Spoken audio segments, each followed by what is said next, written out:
I know you mentioned the parking garage collapse, and I had mentioned it before that there are a lot of high profile type incidents that surround Hackensack, and so on. And I know Rob alluded to it before, just talking about the Hackensack Ford Fire. Sure. We had a guest in here. One of our first interviews was Jim Dougherty. Yes, sure. Who I believe was an instructor with you at Absolutely. the academy. You guys know each other. Absolutely. And so on. But Jim was here, and he spoke about that fire a little bit. He had a personal experience there at that fire, and that was more of just buffing it as a volunteer at the time, but was a part of it, and that affected his career. And I think you were probably a volunteer at the time, right? Correct. So we were processed to go on a job at Hackensack. Right afterwards. Actually, we were processed in February of '88. My group, they processed 8 guys to go on in February. They only put 2 on, and the other 6, for whatever financial reasons at the time, they had only hired the 2 of 6, and I was one of the 6 at the time. And then right after the fire, they called us to go on. But right. I was there with as volunteer.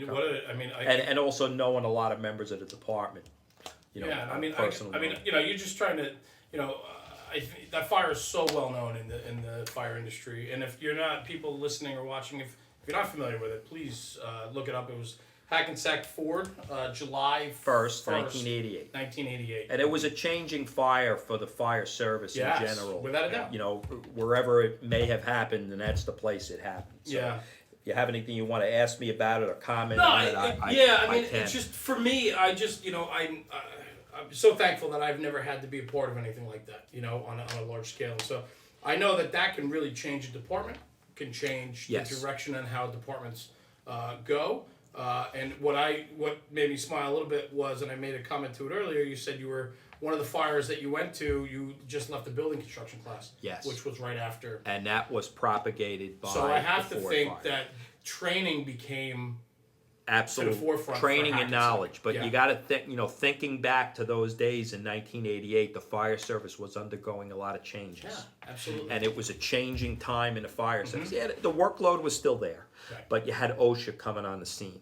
The incident command system, we were the first department in Bergen County to get trained and implement the incident command system, which was a recommendation of the fire. Yeah.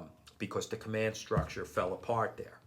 At the end, whether it was Hackensack or any other place, then the command structure was the same. It was a chief running around with a radio. That was your command structure. It was a different day. And and it's hard to believe that you can watch departments now and there's still a chief running around with a radio, and it's like, hey, 88, this happened. Yes, and the department was under a lot of scrutiny. Yeah. The changes, I could talk about some of the changes, but one of the things I remind people, new guys or people, is in 1988 there was no such thing as a fast company. Right. Okay, there was no such thing as the incident command system in New Jersey. The gear was different. It was 3/4 boots, coats, and a helmet. Building construction, portable radios, safety. Portable radios, they actually, that was an issue. Mm-hmm. Most departments only had for the officers then, including Hackensack, but they did have it coming where they had requested, the application was in for a fireground channel. Yeah. And the radios, the portable radios, they were able to staff. They came out in the fall of '88.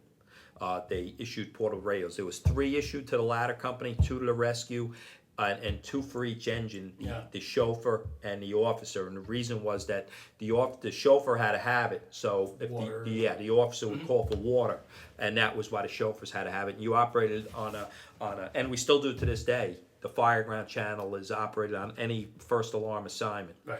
And a single company assignment would be you stay on the main channel. But that was implemented right after. That was one of the first changes in 1988.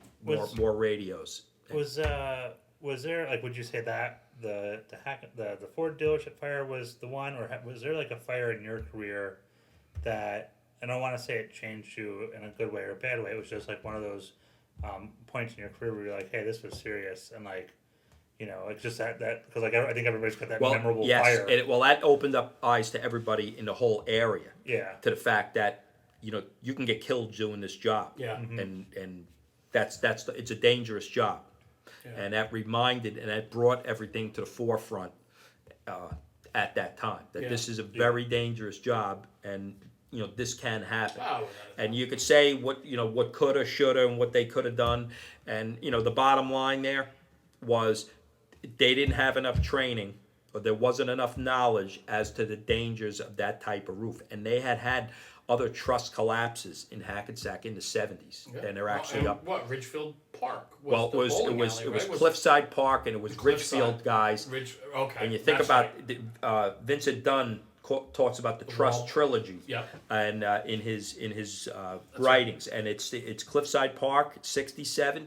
Wallbaums in 78 and Hackensack in 88, all 10 years apart. But what set that apart with Hackensack was the networking was coming out in 88. The books were being written. The Firehouse magazine was a very powerful tool in the fire service at that time. I remember the cover of that. But regardless, Harvey Eisner, a great guy, Tenafly guy, Bergen County guy, with a lot of influence out of New York, with a lot of connections in New York City, what drove that magazine for years and made it what it was. And then the Firehouse Expos was started the first one was in 84 down in Baltimore. So, this is how the information was getting out then. And the seminars, I remember the seminars were just coming on the scene. We had one in Hackensack right after the fire. Vinnie Dunn was there. And, they were used as fundraisers. And let me tell you something. I remember going to seminars, late 80s, early 90s, mid 90s, local. These places were packed because that was how you got your information. People and they were hungry. Coming on the scene. They were hungry for knowledge. And the bottom line, and my opinion, they didn't have enough knowledge as to how dangerous that roof was, from the chief officers, to the company officers. And was it a fault of anybody? No, because why? The job was experience-based at the time. And things were starting to change. And the changes went, they took a while to progress in the job. And there were a lot of good people there that tried to implement things to make the job better. And eventually, it took a long time. Takes time. And a lot of people had expectations, then, not me as a junior guy, you kept your mouth shut. But, other mid-level guys, their senior guys, they had expectations that things were going to change in a year or two. And, we were going to have 200 guys and, and everything was going to be fine. And, they're going to, but a lot of it comes down to funding. But, I think, and it just kind of hit me, is that you can kind of tell that we evolved, like, in our evolution of the fire service, because we look at what happened in Charleston with the Super Sofa fire, and how that department went from, like, kind of like how you're almost describing the experience-based training and, like, the knowledge, and they completely transformed at such a, like, we've evolved that they were able to transform at a much faster pace.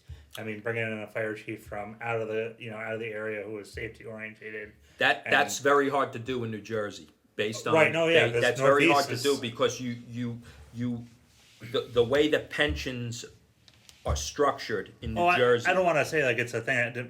I'm just using it as an example of something that's like, because now it's almost like that spotlight was so focused on that one incident, and then, like, we started hearing and probably a little bit of social media too helped spread it. But then it was like they got right in front and they're like, hey, we're changing. Like, we're not going to have this happen again. And I think that's. Well, I can tell you one of the biggest also changes that is a landmark of the Ford fire is, and this every firefighter in New Jersey needs to know, is the truss placarding. Right. And I can remember, being, when I was new on the job, we were out looking. The department had to look at every commercial building, and they did this ahead of the placarding for their own information. And we had to go out. The companies had to go out and identify every roof structure in the city, and that's what we did. It was good to learn the buildings, and they were taking this information. And we had a couple guys with early day computers. Some light duty guys that needed to finish out their careers, that were driven to make the job better, even though they couldn't physically do it anymore, and that was their part in doing that. And a computer in 1989 was, you could imagine what it was like. Tandy 2000. And we had a way to do it. Yeah. And an early day computer system to catalog building information. Right. And at that time, Yeah. that was I wouldn't say it was state of the art, but that was very progressive. And Yeah. even to this day, our officers are supposed to identify a truss roof via the radio, and that's a legacy, and that's something you have to take in consideration because you don't want that ever to happen again. No. No. You don't want that, and there's all kinds of trusses now. In 1988, lightweight construction was just coming into the picture, Right. little bit. Yeah. Look where we are today. Look where we are today. Crazy. But Yeah. Solar panels. Yeah, Solar panels. How about matchsticks and toothpicks? Yeah. I mean, And then that's a whole nother Yeah. challenge for Right. the whole fire service, Right. including us in Hackensack. yeah, everywhere. Everywhere. And I have 300 new buildings going up in my town. They developed a golf course. Oh, that's Everything, Frankel. everything being built is. That was High Mountain. That was High Mountain. I love playing there. It's a shame. But anyway, yeah, I mean, Chief, thank you. We could go on, and I'd love to get you back another episode. Maybe we could talk some more about maybe the training with Sure. building construction, Hackensack. Maybe we talk about that a little more. That would be a great topic to share. But thank you. Thanks for joining us tonight. I mean, I really can't thank you enough for taking time out. My pleasure. I had a great time and a great Awesome. talk. Good. Yeah, it was awesome. Thank you. Thanks for coming. Guys, thanks for watching. Deputy Chief Steve Kalman from the Hackensack, New Jersey Fire Department. Stand up, brother, and thank you for your time. For myself, Jeremy, and Rob. take care. Be safe. We'll see you soon.